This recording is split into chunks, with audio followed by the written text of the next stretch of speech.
നിലാവത്ത് കോഴികൾ അഴിച്ചിട്ട പോലെ എന്ന് പറഞ്ഞ പോലെ ഒരുത്തൻ കണ്ടോ മെലോട്ട് നോക്കി കിടക്കുന്നത്. ആന അടുത്തെത്തിയിട്ടും അവനൊരു കുലുക്കവുമില്ല. ആനയോട് നിനക്ക് വേണമെങ്കിൽ സൈഡിലൂടെ പൊയ്ക്കോളൂ എന്നാണ്. എന്തായാലും ഈ ആന അടുത്തെത്തുമ്പോൾ എന്തായിരിക്കും സംഭവിക്കുക? എല്ലാവർക്കും ഒരു ക്യൂരിയോസിറ്റി ഇല്ലേ? നമുക്ക് കാണാം.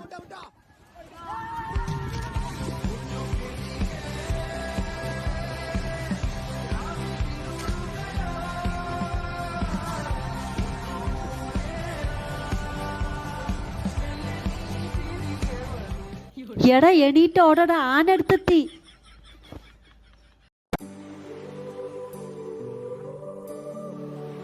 ഇതിനെയാണ് പണ്ടുള്ളവർ പറയാം, പാലം കുലുങ്ങിയാലും കേളൻ കുലുങ്ങില്ല എന്ന്.